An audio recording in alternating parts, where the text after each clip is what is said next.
Hello guys, so I'm back again on vlogging because I got time today. So on today's vlog, I'm just gonna share with you guys how I did my US visa B1 B2 and how I complete the DS-160, how I paid it, and then other questions that I can share with you guys, because on my previous vlog there are some questions that people is asking, so I can answer it on this vlog.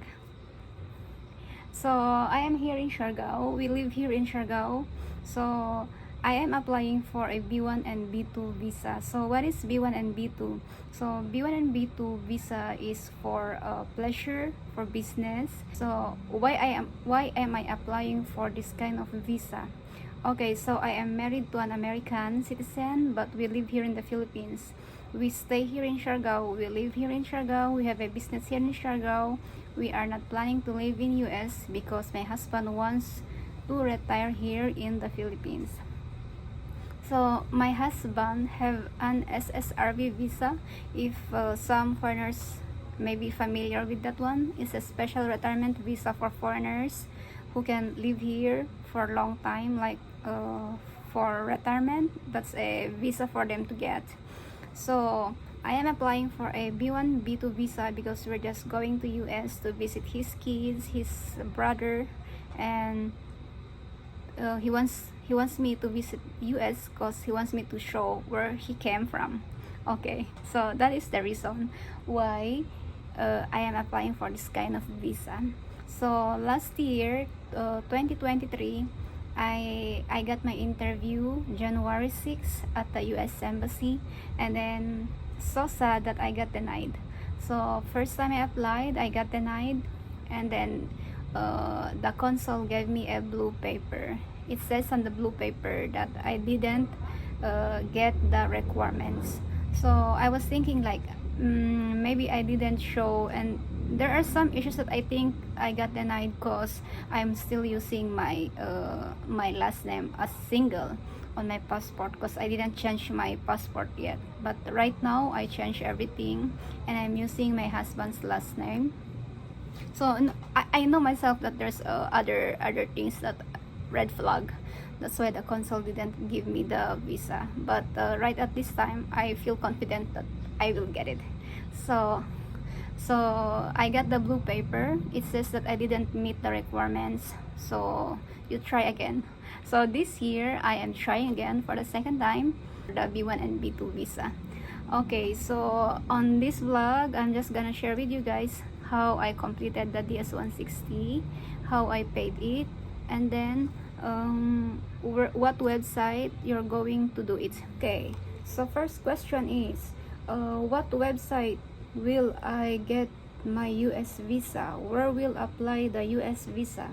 Okay, so you go to this ustraveldocs.com.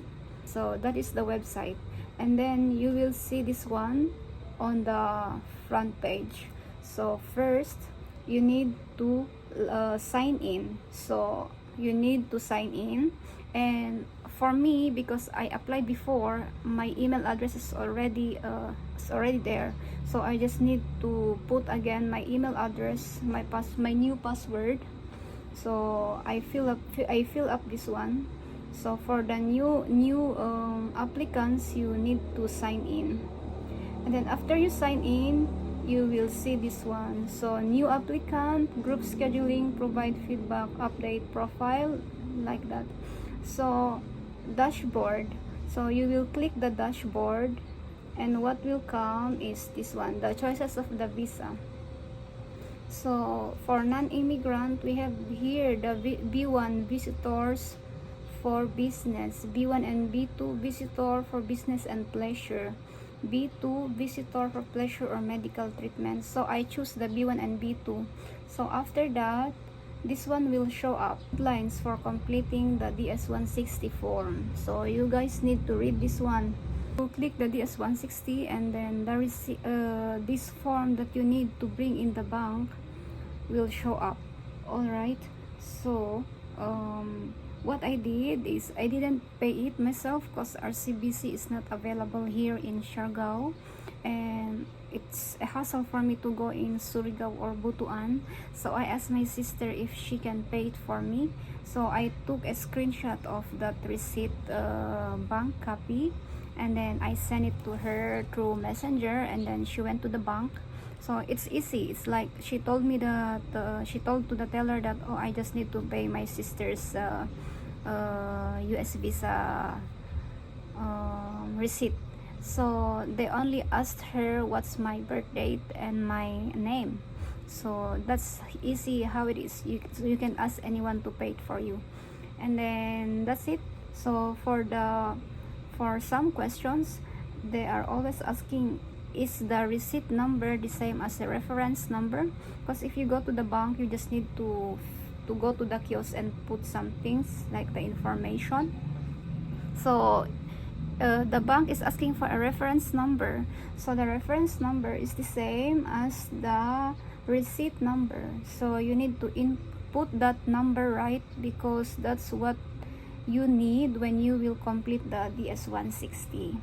So it's done. I got my copy. It's all paid. But it's like after that day, it's weekend. So it took me 4 days to book my appointment at the interview. Because the first time I attempt to put my receipt number, it says that we will email you once we will email you once we review your application. And I said, oh, okay. I keep waiting, but I get no email. So I input again the receipt number on the website, and then I got the appointment.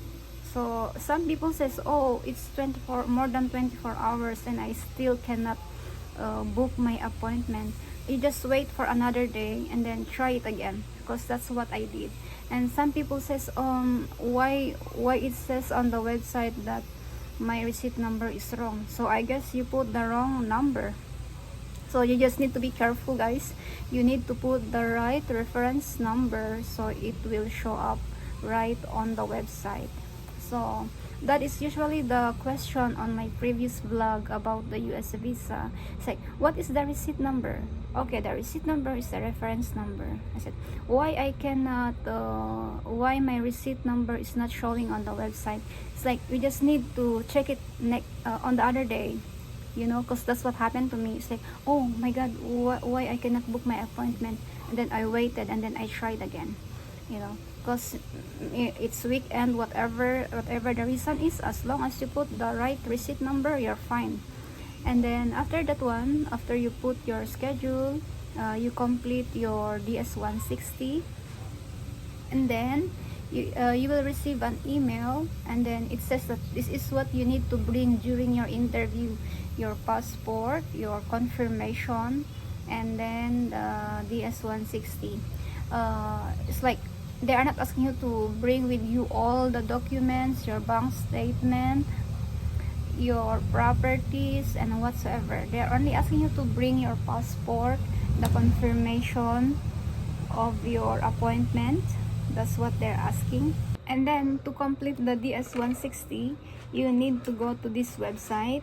You need to answer a few questions here, and then you can proceed.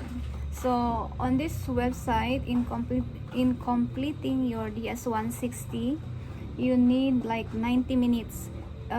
So every time you finish this like category, you need to save it, because you will lose it.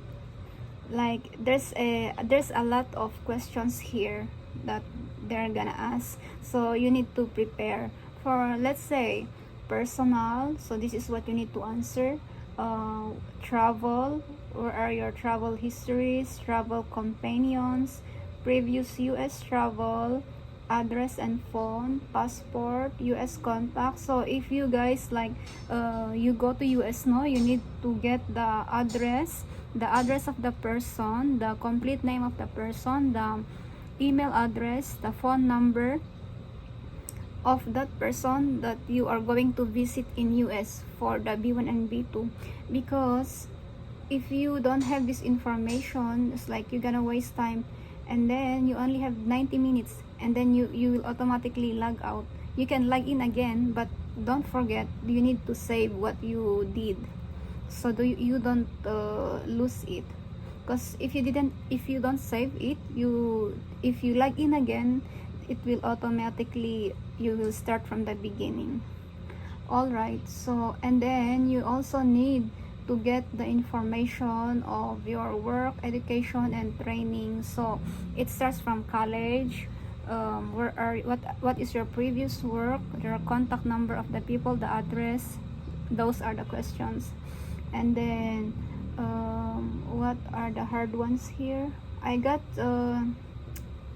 it's like I struggle with the work education because I forgot what year finish my college. But if you're going to ask how much is it for the US visa B1 and B2, today it's already 10,730 pesos. So that's the amount that you need to pay at the bank. You can pay online, but I didn't do that because I'm not sure about it. I know only about the RCBC, so you can go to the RCBC just to make sure. So my interview will be on April, and I am hoping this gonna be the last time because it's hard to travel from Siargao to Manila. It's quite expensive. The US visa already is expensive, plus the ticket for two is expensive because he must come with me. He always accompany me. He cannot go inside the US embassy. He will only stay outside, but we always go together. So I hope on April 16 I get approved. Hello US embassy, if you are watching my vlog, please approve my US visa. Because we live here. We are not going to stay in US. My husband doesn't like to stay in US. Okay, bye bye. I hope someone is watching my vlog. Any consul watching my vlog, hello.